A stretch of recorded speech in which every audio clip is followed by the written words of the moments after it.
Here at the Almond Joy Factory, where tropical vibes abound, we use soft, fresh-tasting coconut. The crunchiest almonds and delicious chocolate candy. Ah, but do you know what our most important ingredient is?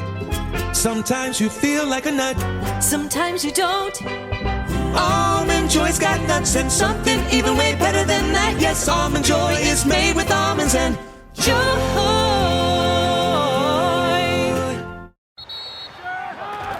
Whether you're ordering wings for the game, whipping up a 7-layer dip, or ordering pizza, there's something about football that makes you want to eat.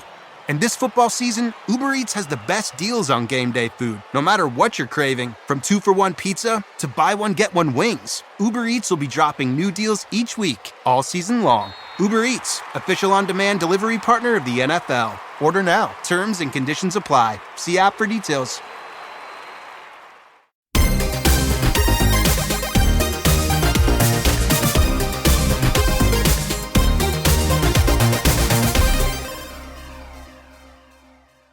Hello, fellow gamers, and welcome to the Video Gamers Podcast. We've been diving into the people behind the games we all know and love, and there's nothing quite like that character on screen brought to life before our very eyes. We share their story in a way that movies just can't mimic. We are part of their story, part of their struggles, and we are there with them. A lot of times we are them, and that's the beauty of gaming. But there's a gap between an on-screen character and the people that are playing them, and that gap is bridged by the amazing men and women that voice the characters on the screen. On this episode, we're diving a bit further into the world of voice acting to get an in-depth look at the people that help bring our games to life. But first, some introductions are in order.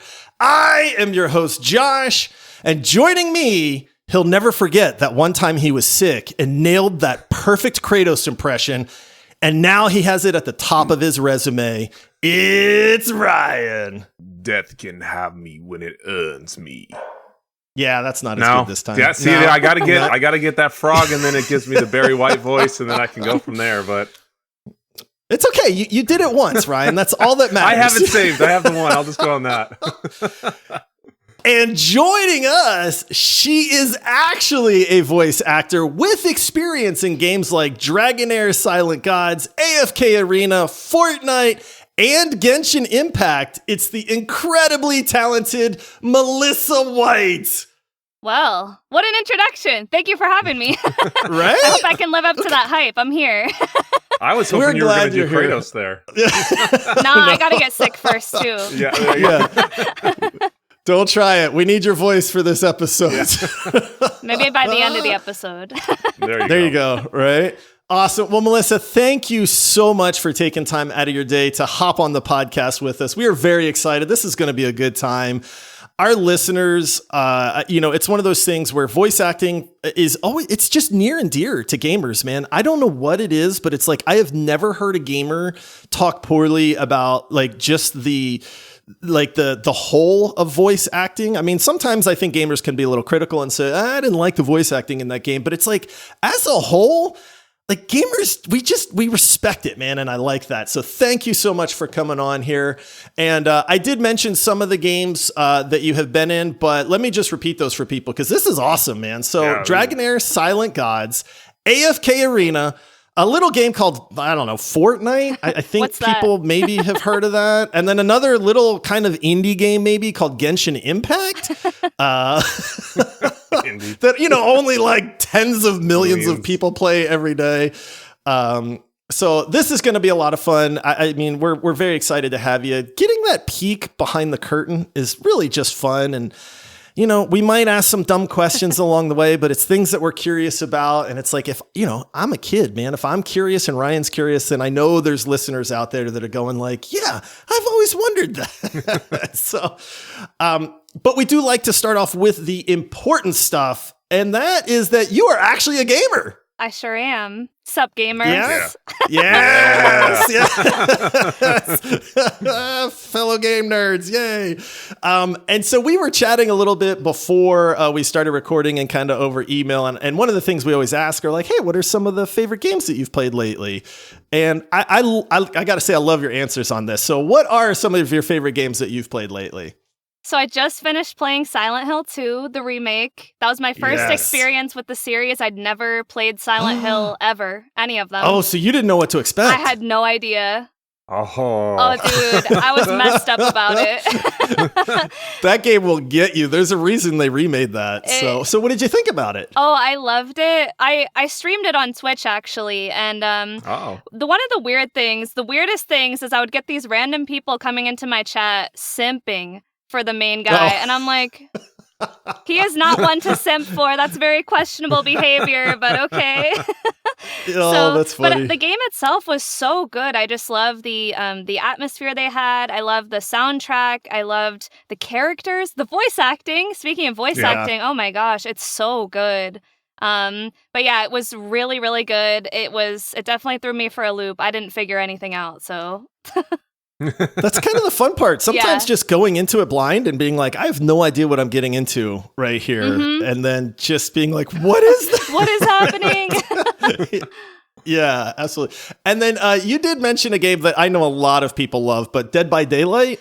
Yeah, Dead by Daylight, I'm addicted. I play it all the time. I am bad at it, but I still continue to play it because I have an addiction. But I don't know, it's just, I like that every game's different, but I like specifically streaming it because it's not story-based, so you don't have to focus so much. You can read chat and respond, and it's just kind of chill. Like, yeah, you're getting murdered, but other than that, it's pretty chill. That's all. No big deal. No biggie, it's just an everyday occurrence. Chat, should I go through this door? Right. So, I mean, that's two very, very well-known and widely respected horror games. So, like, are you a fan of that genre? Is it just that, like, this is kind of what you wound up playing kind of back to back? Or do you actually like the horror genre?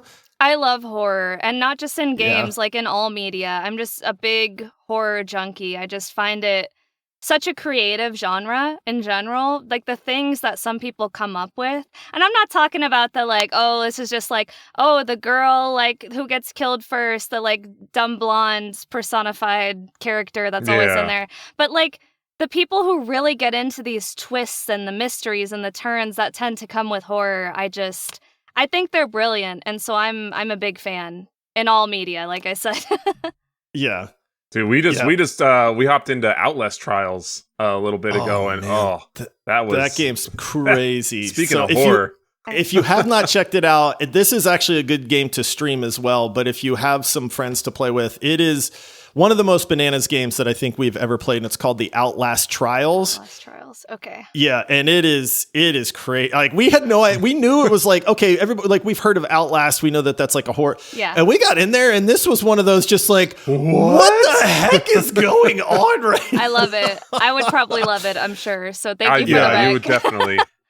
I'm not the biggest horror guy, but the jump scares are what gets me. Like I was gonna say, we're both kind of chickens when it comes to horror. So. I'm sure that was fun though.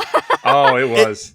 It makes it a lot better. Yeah, we don't mind just screaming and again just acting like little kids that are scared out of our minds, and it makes it more fun. We had a buddy that's very logical, and he was like, I don't get this, and we're like, dude, you're such a downer, man. Like pretend to be scared. Oh man. All right, and then in our conversation with games, now this one's a little bit of a hot topic right here. So you mentioned Persona 5 Royale. Yep. And you said it is the best Atlas game. And I will die on that hill. Now, I think a lot of people would say, yeah, sure, Persona 5 Royale, it is the best game, except they released a little game that's called Metaphor Refantasio, and most people that loved Persona 5 Royale went, oh, this is the greatest game they've ever made. Now, I am going to confess that I played Persona 5 Royale for about 15 hours. And then I just kind of went, I can appreciate this game for what it is. It's just not for me. I love turn-based combat. I like Final Fantasy games. I grew up on those. I mean, this is one of those things where it's like, it checked all the boxes, and I like anime on top of that. So it's like, this has got to be the most perfect game. And I just kind of went, I get why people love it, but I don't know that I love it. So for the people, and you mentioned you played Metaphor ReFantazio, is that right? I played about 20 hours of it. Okay, that's enough for me. In my mind, that's enough to say I like this game or I don't like this game. Okay, so what are your thoughts on that? So I think Metaphor is great, but the difference between Metaphor and Persona 5, I'll say, is Persona 5 is a lot more intuitive and laid back, whereas Metaphor, you've got like a class system. It's like more depressing undertones to the music, the characters, the themes in the game. And so like I have depression enough on my own. And so like I boot up this game and I'm like, man, I'm even more depressed because it's just the vibe of it. Whereas Persona 5, for me, it makes you feel so empowered because you're like, yeah, let's get these rotten adults. Maybe that's me being the 12-year-old boy that I am mentally, but I just feel like when I play a game, I don't want to be stressed because I don't like challenging games either for the most part because I'm just like, damn, I could. Life's hard enough. Yeah, life is hard enough. I want to like just do something fun, but I'm not saying Metaphor's bad. I just think I'm not the right audience for it is more the thing because Persona 5 is more, I would say, targeted toward a more general audience, I would say. I get that. Okay, yeah, that makes sense. But I think Metaphor's great. Yeah. I hate all turn-based combat. Oh, I find it so boring. So like I don't get that. Everyone just like there's gonna be some upset people in our Discord, about that, but I'm with you. Yeah. So are you familiar with the game? Now, we've seen some previews. It's not out yet, but I believe it's coming out in April, called Clair Obscura Expedition 33. Have you seen any trailers or anything for that? No. Very much Final Fantasy / like Persona, like really, really over-the-top turn-based combat, really neat-looking characters. I am personally super hyped for that game. Ryan could care less because he hates turn-based combat, but he unfortunately has to play it. We have this thing where you can force somebody to play a game, and so he's being forced to play that. And I'm really hoping that this is like what changes his mind on these turn-based combat games. So good luck. We'll see. And then I love talking about this. So you do stream on Twitch a good bit, and it's one of those things where it's. I think it takes our passion and our love of games and it kind of helps us spread that to the world.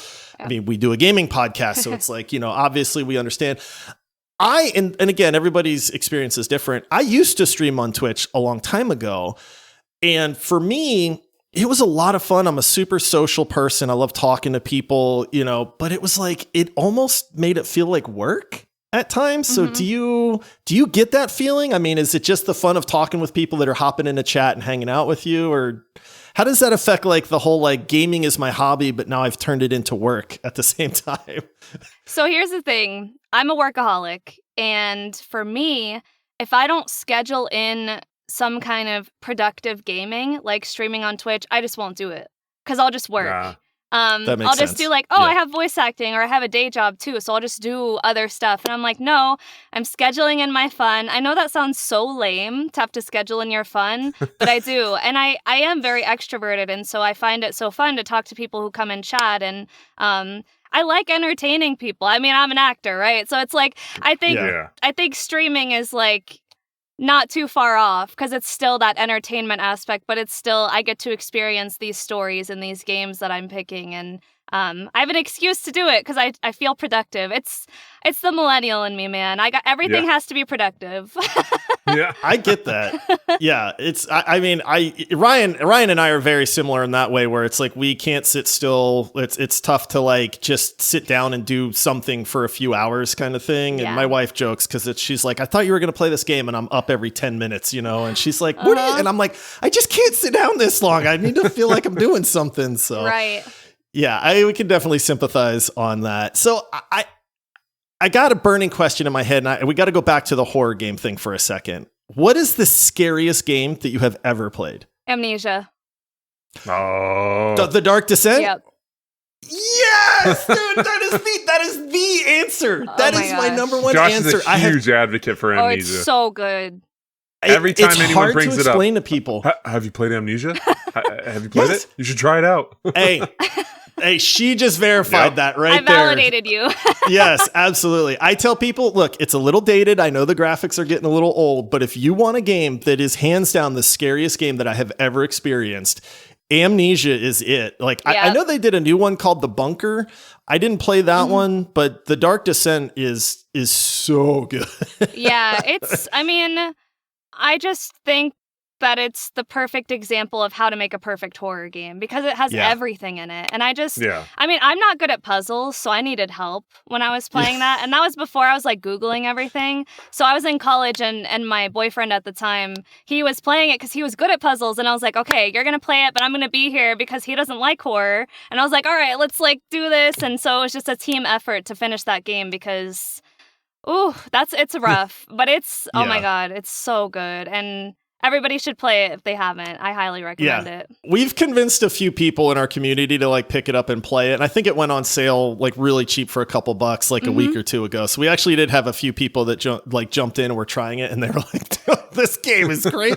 I love the psychological horror. Like gore doesn't do anything for me for whatever reason. I don't know why. It's just like my brain's not, it's not bothered by gore or some of that stuff. Or, violence or something. But man, you give me the psychological horror. I don't know if you've ever played a game called Phasmophobia, but you're like ghost hunters looking around houses and trying to find signs of ghosts. And that game will mess me up. I want to play that too. It's really good. It's the suspense really good. Always. That's what gets me is that quiet suspense. And I'm always just like, it's going to happen. I know something's going to kill me or eat me or jump and attack me. And it just, oh my gosh. Once it happens, inevitably, pee my pants a little, scream like a girl. Yeah, the gore is like whatever. I feel like as a society, because we're always on information overload and we see all these graphic images in our daily lives, it doesn't really hit the same as like, you're not usually in a psychological horror state, you know what I mean? Yeah. So that's what gets me too, and Amnesia has so much of that. Like, you literally have a sanity state. Yeah. That game was just a masterclass in how to slowly mess with somebody's mind and then get the payoffs of like, oh no. And then like really just mess. I loved it. Yeah. I love the games that can do that and really mess with your head at the same time. So great choice. I'm so glad you said that, Melissa. That was a good answer. I've been telling people that for a long time. So awesome. Well, I'll tell you what, we're going to move into some of the questions that we have about what it's like to actually be a voice actor, but we're going to take a short break before we do that, and we'll come right back and dive into that. More rewards, more savings. With American Express Business Gold, earn up to $395 back in annual statement credits on eligible purchases at select shipping, food delivery, and retail subscription merchants. Enjoy the benefits of membership with the Amex Business Gold Card. Terms apply. Learn more at americanexpress.com/business-gold. Amex Business Gold Card. Built for business by American Express. So good, so good, so good. Great brands, great prices. Everyone's got a reason to rack. Because they have framed jeans. Nike? Yes. Just so many good brands. Vince, Kurt Geiger London, Rag & Bone, and more are at Nordstrom Rack stores now. You never know what you'll find, but you know it's going to be so good. Great brands, great prices. That's why you rack. All right, we are back with Melissa White. Melissa, thanks for hanging out with us here. This is where we get the peek behind the curtain. We get to learn a lot more about what it is that you do. And, I kind of said this earlier, but I do think that as gamers, we tend to glorify the role of a voice actor. I think, we think, oh man, that would just be the coolest thing to be this character in this game, and I think that we generally don't think about a lot of the struggles that go along with that. And hey, this is a job and it is competitive and it's tough to get into this career and things like that. And so, I'd love to just kind of get a little bit more information about like the reality of the job. And it's one of those things where it's like, it is a position in entertainment. That's kind of what we do, right? Is we're a podcast. Like we have to entertain people and, it's kind of the same thing where it's like, there's a gajillion podcasts in the world. and like standing out as a podcast is tough to do. And I feel, and I could be wrong, but I feel like in the world of being a voice actor, that standing out and getting that traction is often the hardest part, And so let's dive into that just a little bit. So like, somebody that's breaking into that field or trying to break into that field, like what's the first step for them? Well, I guess before standing out comes training, because you don't want to stand out for the wrong reasons, right? If you haven't trained, it's like, oh, they should go take a class, probably. So I'd say take classes first is always the first step. Get coached by people you admire. Always vet your coaches, though, because there are some people who just want to get your money, like in any industry, Yeah. So always make sure you're working with someone reputable, but I would say doing that, honing your skills, and also getting practice with auditions, because auditioning is most of the job of a voice actor. I audition way more than I book, and that's the case for all of us. So I get to voice these cool characters, right? But most of the time I'm just like in my booth saying something about some kind of corporate training or something. Like not the exciting stuff, right? So I'll always vouch for training first, and then once you have that experience of learning and you feel more comfortable, then you can start putting your work out there, like posting samples of your work. Getting a demo reel is a big step once you're ready for that, because that's what you send off to agents and people that you market to, like ad agencies, production companies, et cetera, et cetera. So it's really just honing your skills. If you like social media, do that. That's what I do. I've fallen off a little bit because, oh my gosh, social media has become a nightmare. It's so hard. It's so hard.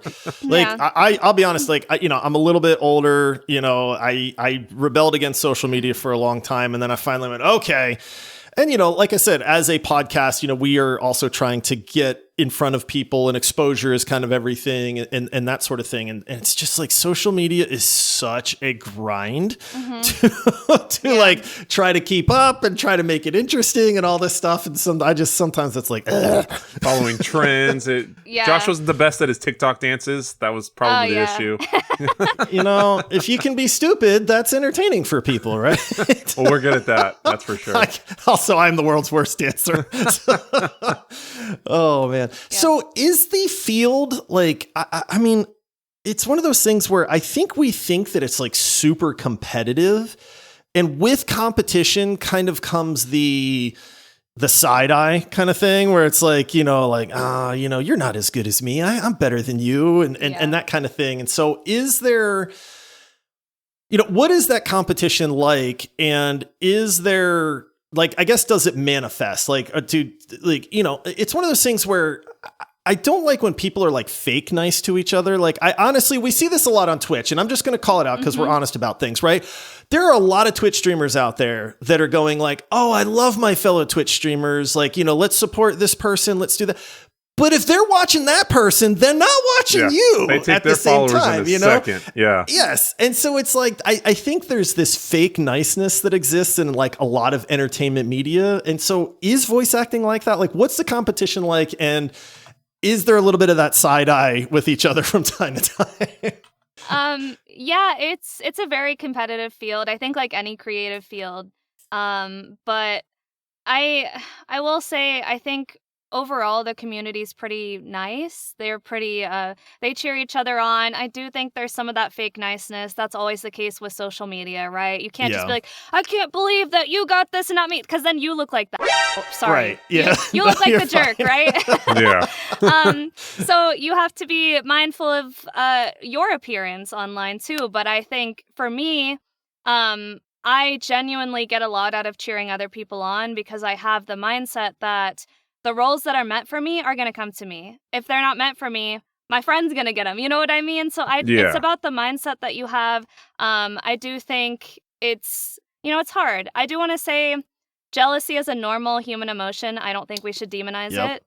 No, I agree with you. Absolutely. It's normal. Yeah. If somebody gets a role you wanted, you're not just going to be like, oh my gosh, everything's great, because you wanted that role, right? And I think it's important to acknowledge that, because we do live in this society where you're told that you can't feel negative emotions a lot of the time. And it's like, all right, well, we all feel it. So either we can be fake or just be open about it and, accept it. And it's how you process it that matters. So if you get jealous, don't leave a mean comment. Just be like, okay, let me sit with that for a second and then maybe congratulate them, because at the end of the day, they booked it and they earned it, So it's just about the attitude and the mindset that you have. But yes, it is competitive, and it does get to all of us sometimes.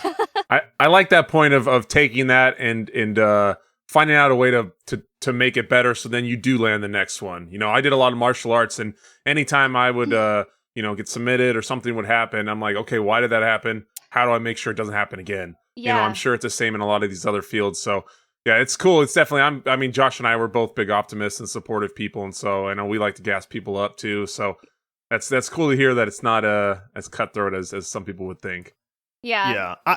I really am the kind of person where I want people that meet me to leave feeling better, but I think you touched on it perfectly. Like, there are these natural emotions that we have, and to deny that this is a normal response to something, I think is not doing people justice, and like you said, jealousy, I think we can say, hey, you shouldn't be jealous, but jealousy is a natural emotion for people, and like you said, it's kind of how you handle that matters. It's not what's wrong with me because I'm jealous. It's like, dude, that's a natural feeling. It's okay to feel that way.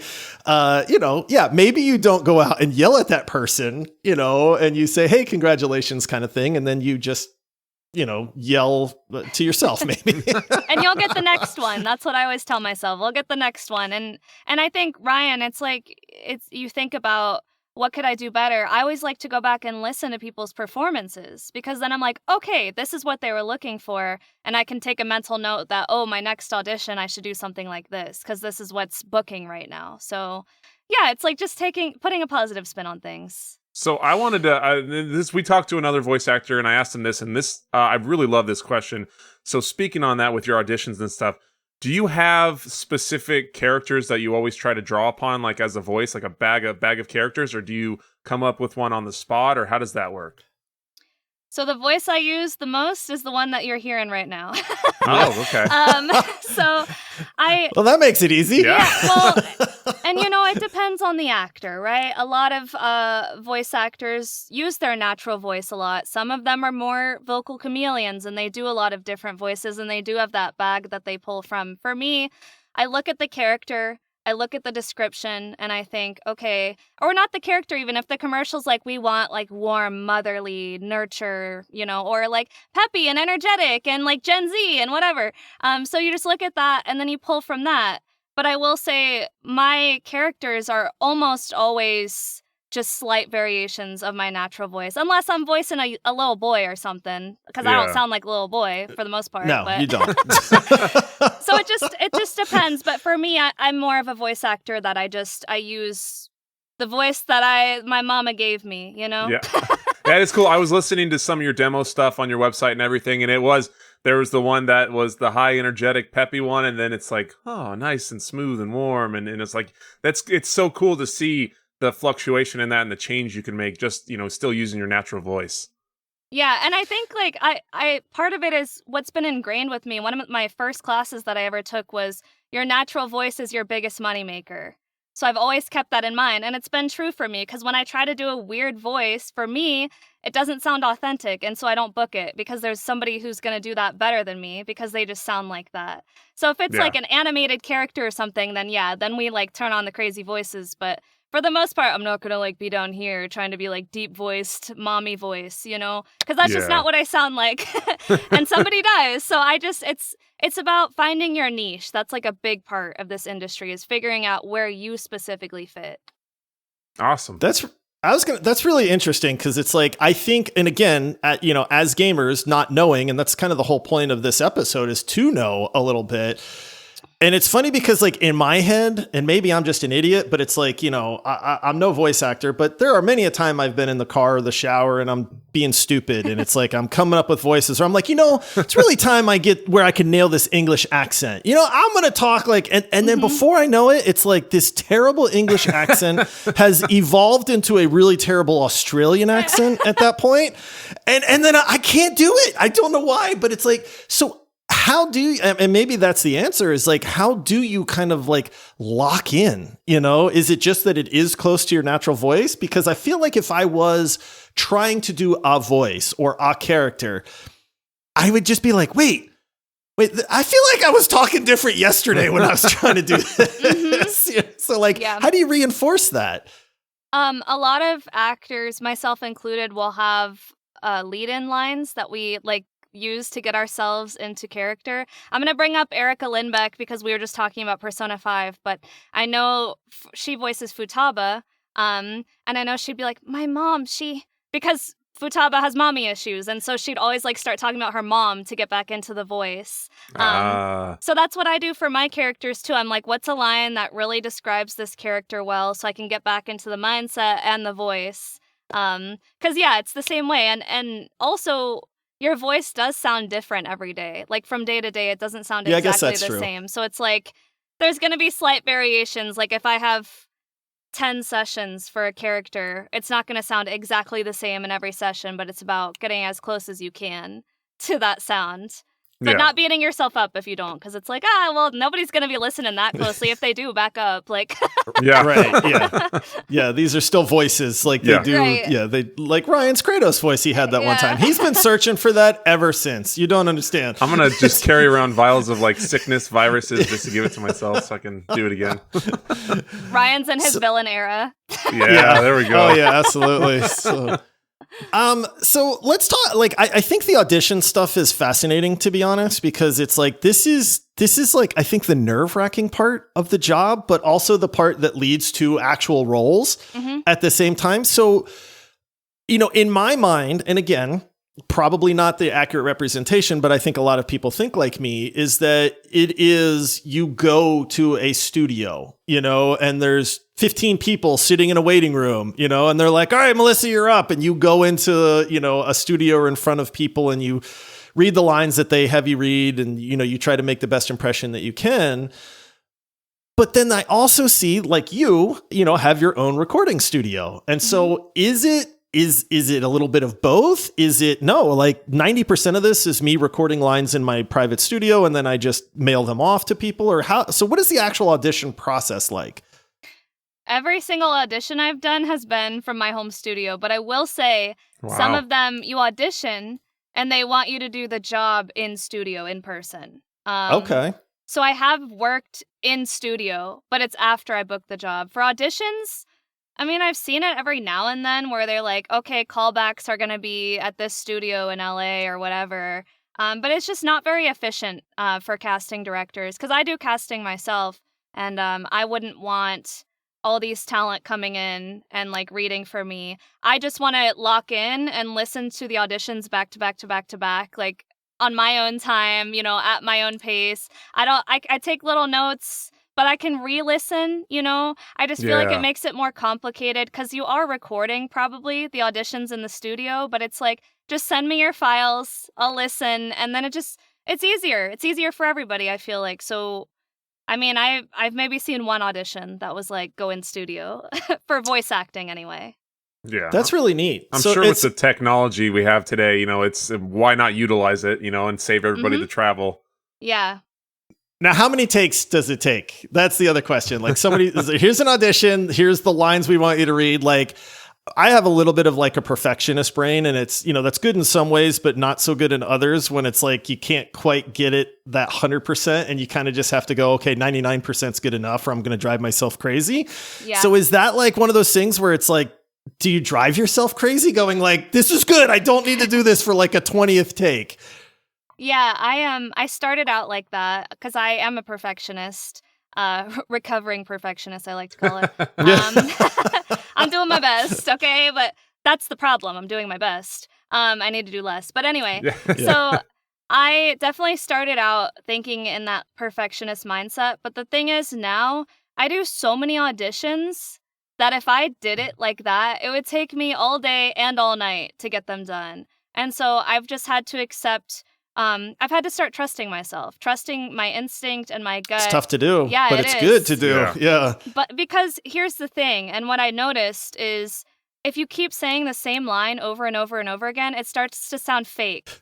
because it's not authentic anymore. Because it's like, oh, this sounds rehearsed. And I know that because when I started out, I was in this, taking this agent workshop. I was trying to get representation. And I had beat this script to death, man. Like, I rehearsed way too much to the point where I get in front of the agent. He's like, this sounds rehearsed. And I'm like, so I was like, I'm never doing that ever again. I'm trusting myself. I'm just doing it. So yeah, I think it's something you learn over time. You just accept it. And I also know that sometimes casting, not me, but some casting directors will turn it off within the first 2 seconds. So it's like, why are you spending all this time if they're, one, not going to listen to it or turn it off in 2 seconds? Like, just have fun with it. That's the main thing. Have fun and send it off and forget about it. We did. Josh will laugh at this. We were doing a read for something for the pod. It was an intro. For an intro. We were trying to record, which we don't normally do, like a pre-recorded. 5 minutes. And we were there for like an hour because for whatever reason, I have an 8-year-old son. He's always on YouTube watching all these YouTube people, and I could not stop saying hit like and subscribe with the Discord. And it was permanently in my brain. It was just stuck there and I could not get it out. And we were cracking up so hard and we just couldn't get past it. And it was, oh my gosh, it was so funny. So I bombed that audition. But to be fair, part of that is we are both like kind of seat of our pants kind of people. Like we don't prep a whole lot on things. I mean, and so Ryan was having a hard enough time, so I kind of wrote out what he needed to say, and I think that was the issue. Is he would have been fine if he just said what was on his mind, but it was like we actually had to hit some touch points, and it's like, well, now I've got a script. This sucks. I'm not good at reading off a script. Yep. So, oh, it was good. That's funny. So, as far as like as being voice actors, all of us, like we've touched on multiple times, we love the thought of voicing a character in a game, someone you can interact with and see, and be like, hey, that's my voice. What would be like a dream casting role for a voice actor, like a professional such as yourself? Like, what are you going to aspire to, that's the role that I would just love to hit or the one I want? I mean, I know Josh doesn't like Persona, but I want to be in Persona so bad. Like, I just want to be one of the main cast members in a Persona game. Honestly, even if I was the dude selling bread, and dude, whatever, like literally anybody in Persona, just in that series in general, because that's my biggest inspiration is Persona 5. Like, that's what really I try to pull from. Those are my I don't know, like dream performances, I guess, because I think they're so good. But yeah, I would say any role in the Persona series, but main character would be great. See, I love that because it ties into the, if you like a game, if you are passionate about a game in general, like that just makes it even more fun, right? Yeah. Like, there's like, I could see, it's like, oh, awesome, I booked a job, but this is a game that I don't want to, like, I would never play, I would never be interested in. And I kind of get that, like, it would add a lot to be in like a passion project, so to speak. Like, it's like, I don't like, not only do I get to do this, but I get to get paid to do it too. Like, yes. That's actually interesting. So like you said, you did some casting stuff.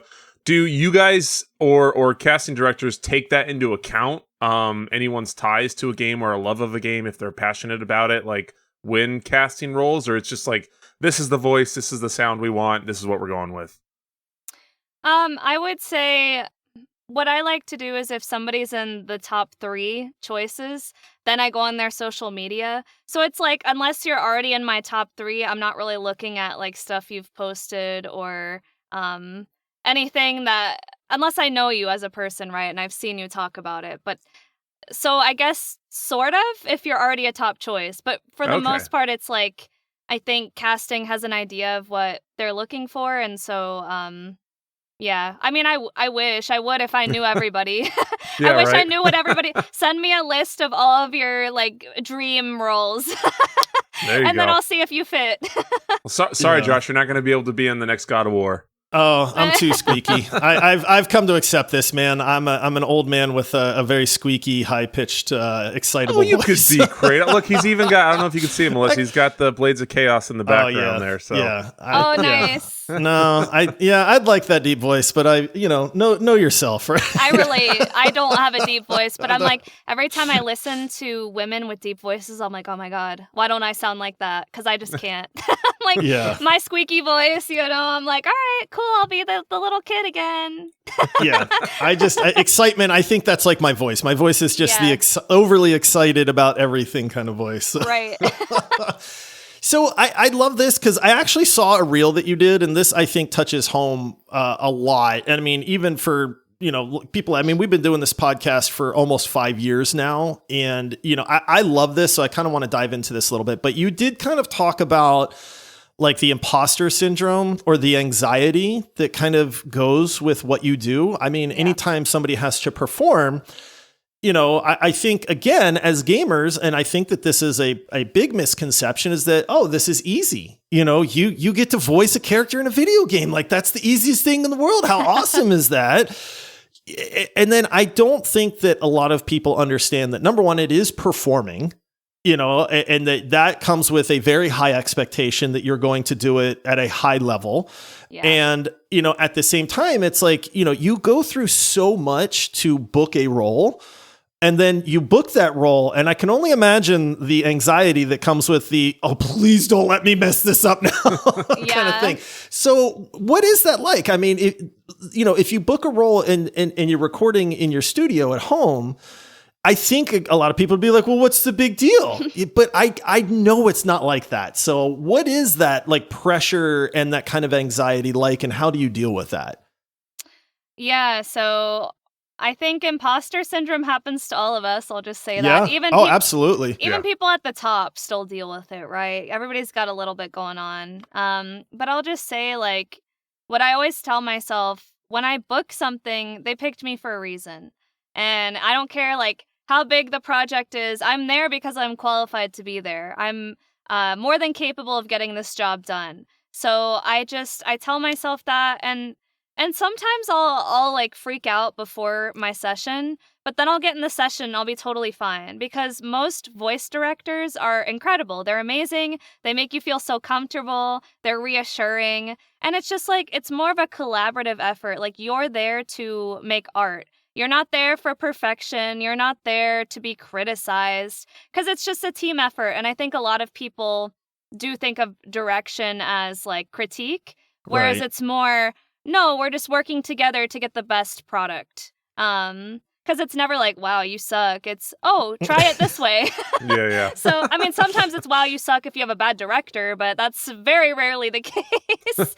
So, yeah. This is horrible. Like, yeah, exactly. But no, that doesn't happen often. But I would just say, I always tell myself that I earned it. I have trained for a long time. I've practiced for a long time to get to this point, and I belong here as much as anybody else does. So, you just have to keep hyping yourself up, keep saying your affirmations. I do that every morning because it's hard. It's just like, man, you go through these periods. One thing about voice acting too, not to ramble too much, but one thing is sometimes you'll have these like, you're booking a lot over and over and over again. For a month, you book so many things, you can't keep up. You're so busy. And then for the next like 2 months, you don't book a single thing.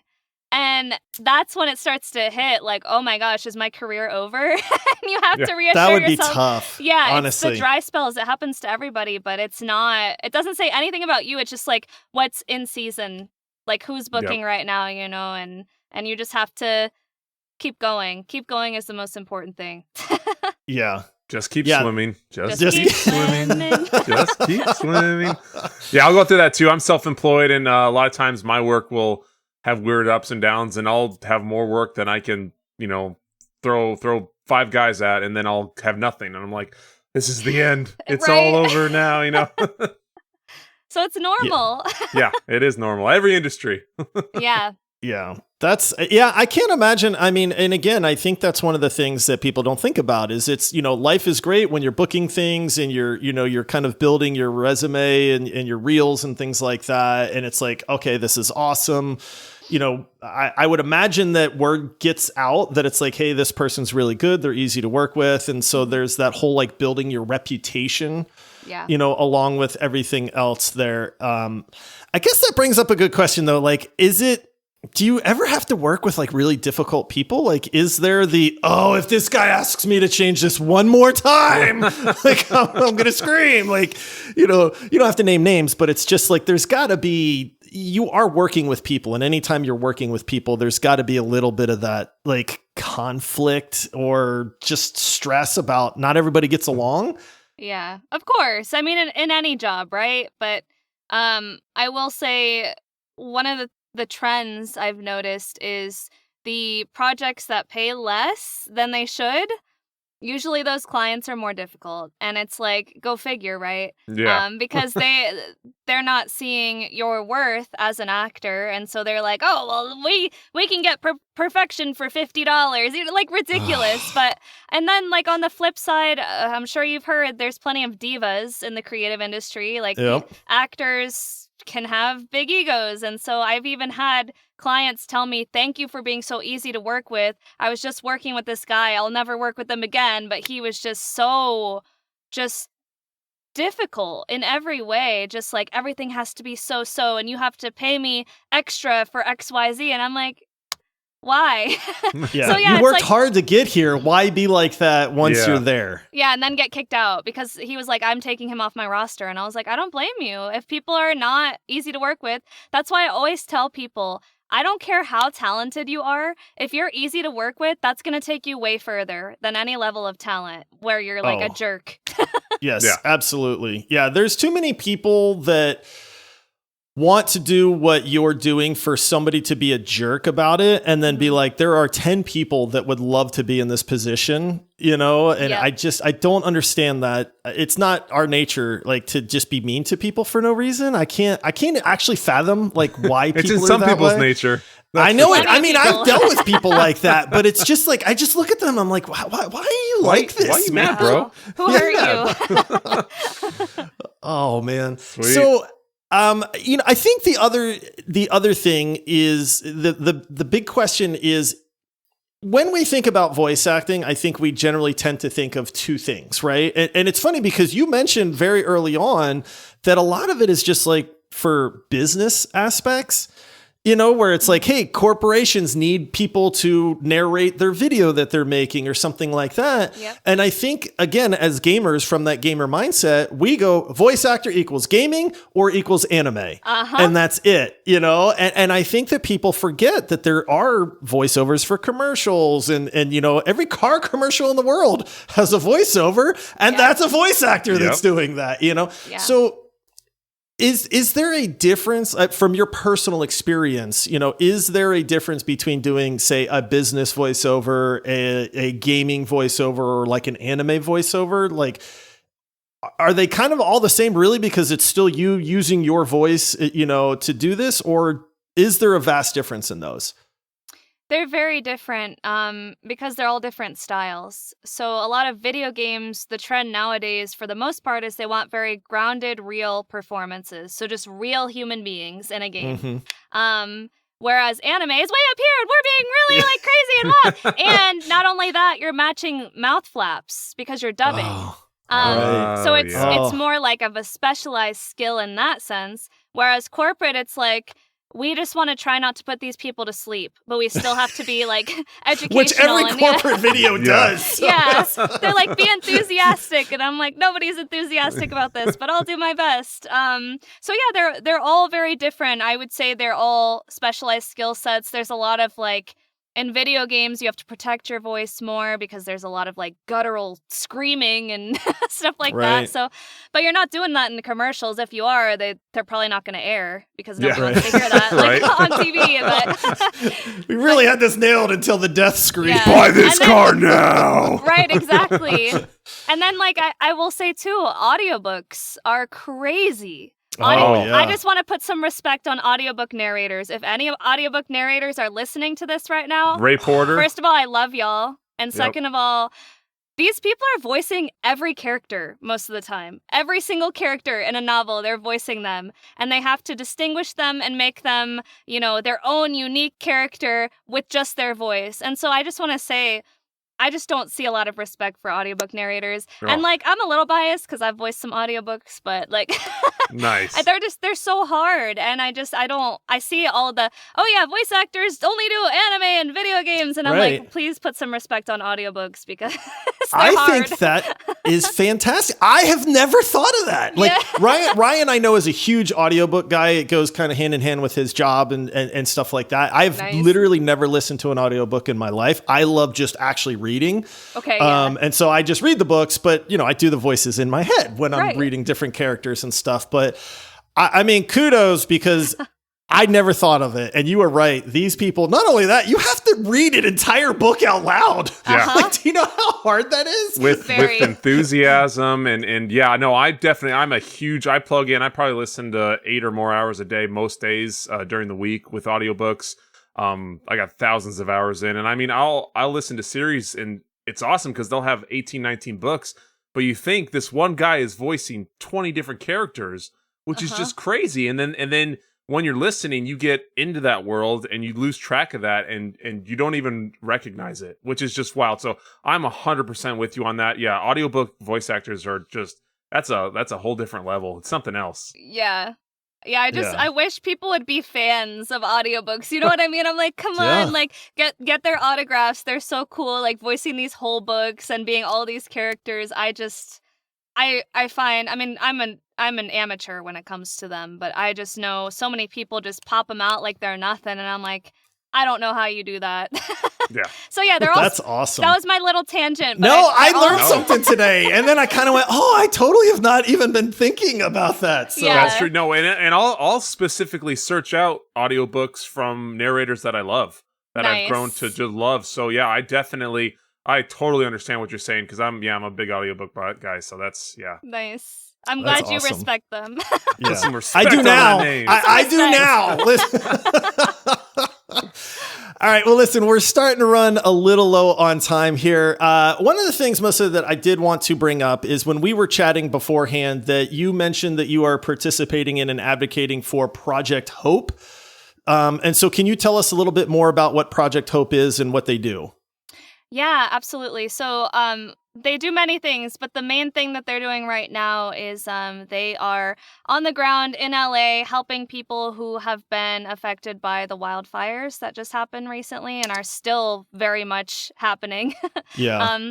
So they're providing supplies, they're providing mental health care. They're just being there for people who have been displaced, the many, many people who have lost their homes and really everything that they have. So they're a great organization. They're definitely helping so much for these people who are just, I couldn't imagine losing my home, or my animals or anything, So they're great. Oh, that's awesome. Yeah, it's crazy what's happened over there, but so many people are doing so much good work over there. But what we want to do, and we'll anyone that is interested to help, we'll put the link in the description for all this so you can go over there and donate for the cause. But on behalf of the Video Gamers Podcast, what we're going to do is we're going to donate $1,000 towards that and try to help these people and these animals out there. Oh wow! Thank you so much. I didn't know you guys had it like that. Thank you for doing that. Just crippling debt, It's no big deal. Donate what we don't have. Yeah, that's right. No, but seriously, thank you for doing that. That's incredible. Thank you for caring and for being compassionate. This is honestly one of the ways that we like to say thank you for people that get involved in things like this, because it's one of the reasons that we ask people like, hey, what's something that is important to you? And we love the responses to that. And it's it's one of those things where we love putting it in front of our listeners and at the same time just kind of modeling that and saying, hey, we appreciate you coming on the show. We appreciate you advocating for that. And so, it's fun to be able to do that. And, we hope that kind of inspires other people to do that as well. So we'll follow up with you after recording and just kind of take care of that part of things for you. And then the other thing, now this is near and dear to my heart, especially, I know Ryan is absolutely an animal lover as well, but one of the things that you mentioned is you just have this love of animals and advocating for animal rights, which I think is awesome. I mentioned that I went to college for veterinary medicine. I worked for vets for many years. I was a marine biologist for several years. Animals are my jam. I love them. And so expand on that a little bit for us. Like, what is it that you do, or why is this near and dear to your heart? So it's funny because my dream job when I was like 6 years old, first dream job, veterinarian. Then I realized I would have to operate on them, and I was like, no, can't do it. Nope. Yep, that's not gonna happen. So I've always loved animals, and I ended up going vegetarian at 11, and I was that annoying kid who was like giving speeches about why you shouldn't eat meat and all this stuff. And I continued that way until I got even more annoying, and I became vegan, and I've been vegan for 10 years now. And wow. And so it's been almost, I don't want people doing the math on my age, but it's been a long time. I before I got into voice acting, I worked for an animal rights organization, and I helped a lot of particularly young people who were trying to make a difference for animals, whether that was organizing protests in their area or eating even less meat, whatever the case may be for them. So I did that for 5 years. I still attend protests. I like to speak up, use my my free speech rights that hopefully I'll continue to have. But yeah, I like to do my best to make a difference and do all that I can. If I could, I would have 10,000 animals that I took care of, but I don't have it like that. So I don't have a sanctuary or anything, but I think it's really important to speak up for animals because they don't speak our language, right? I don't like saying that they're voiceless. They have voices, we just can't listen in the way that we need to. But I just think, there's a lot of injustices happening to animals around the world, and there's stuff that I can do to help, and so I do it. And I like to spread the word and have people maybe not be full-blown vegans like me. I know that's a big ask for a lot of people, but, maybe we do meatless Mondays or something like that. Just like little things count, So I just encourage people to do what they can within their means to make a difference. Yeah, I love that. I think that a lot of people take for granted that we have that right to do that. We have the voice to do that. And our country specifically, it gives us that ability to say, hey, this is what I believe in, and I'm allowed to say that, And I do think it's one of those things where social media is not good for this, because if you voice an opinion on something, you're instantly going to get the people that voice the opposite opinion. Yeah. And then it's like, I think that there's definitely a space for conversation for people that differ on things, but unfortunately it seems like social media has just there's no conversation you're on opposite the internet. Sides, and I hate you now. It's the internet. If you like vegetables, I don't like you. Yeah, no, literally. I put it in my bio so that people will leave me alone, because I don't want to attract those people. Because I don't know. I think what I've seen even more than the arguing is this like mob mentality, echo chambers. Because, I mean, you're being shown specific things. There's an algorithm you're being shown. And so it's like you just fall into this place of, honestly, ignorance, because you need to know the full picture to have a proper opinion on things. And a lot of times people are like, oh, I saw this very one-sided thing on Twitter. And I'm like, cool, but you need to learn about the other side before you can pick a side, so to speak. Yeah. No, I think it's very important. And again, the sounding like an old man, I think it's something that's lost on like younger generations, is that ability to just be like, why do you think that way? It's something like we're very specific, and I mean, gaming oriented. We see it, kind of all over the place. But if I say I don't like Persona 5 Royale, then somebody will absolutely be like, you have trash taste, or something like that, instead of like, she's like me. Yep. Which, hey, it might be true. It might be true. I'm kidding. Sort of. But it's one of those things where we have always advocated it is okay to have an opinion on something. It's not okay to insult people for the opinions that they have. Sure. And so I love that. All right. Well, that does bring up one very important question. And then that is, what animal would you choose to be if you could choose to be an animal? Oh my gosh. Something very far away from humans. Hold on, I'm trying to think. Oh my god, one of those what are they called? The really scary fish, deep in the sea. Oh, the anglerfish? Yes, I want to be them. So with the light on their heads. Did you see the video today where they have one that's coming up to the surface? They said it's the first time they've ever seen. It was all over the internet today. I didn't know they could survive. Yeah, so after this, check it out. But there's footage of a deep sea anglerfish. And it looks like something out of a nightmare, and it's going right up to the surface of the water, and people are like, this is the first time we've ever seen this. And it's like, yeah, that's a monster. Yeah, that's what I want to be. I want to be a monster. I want to be a nightmare. This is on brand with her video games. Is she just wants to be scary? I want to be the horror. I don't want humans to be able to touch me. You know what I mean? Because humans ruin everything they touch. That's me being pessimistic and negative. Bottom of the ocean, people leave you alone. Yeah, they're not going down there unless they're going on that You got your Titanic little light. Thing. You can shine bright if you want to. Right? I'd be Bigfoot because nobody could find me. Oh, there you go. Perfect. I like that one too. I'm too social. I like people too much, or being around people anyway. Yeah, if you were Bigfoot, what's up, guys? Hey. And then everybody would run. But as an animal, though, I feel like animals get disrespected by humans a lot. That's why absolutely. That's why I'm I don't want to be around people. I like people now. I like talking to people, but dolphin is my choice. I'm biased. I worked with dolphins for a while, but I tell people this, and humans are very egotistical, so it's hard for them to believe, but it's like dolphins are actually smarter than humans are. 100%. And then people are like, no, that's not true. And it's like, they may not have thumbs, but believe me when I say they are actually more intelligent than we are. So I don't find humans very intelligent for the most part, so I believe you. Yeah.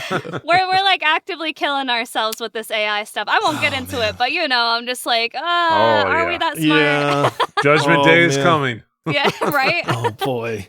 So, well, Melissa, this has been absolutely a blast to have you on. Thank you so much for taking time out of your day to join us and hanging out with a couple nerds talking video games and giving us a look into what voice actors actually do, the things that you go through, the challenges that you face, the joys that you have at the same time. But yeah, really just thank you from Ryan and myself and all of our listeners for taking time to join us on this. We have gotten a lot of questions from them, and just we love this insight that we're getting into the kind of behind the curtains part of gaming and how all of that is done. So it's really been awesome to have you on.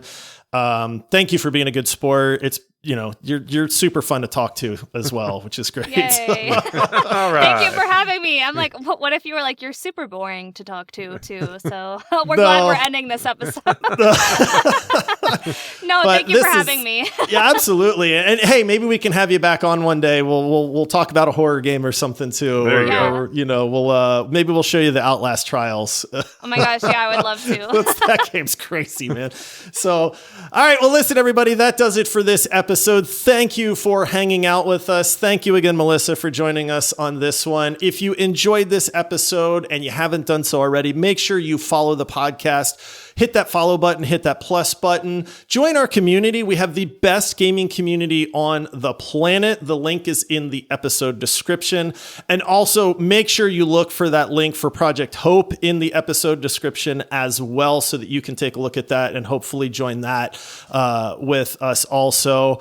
That's it for this episode. Until next time, happy gaming. See ya.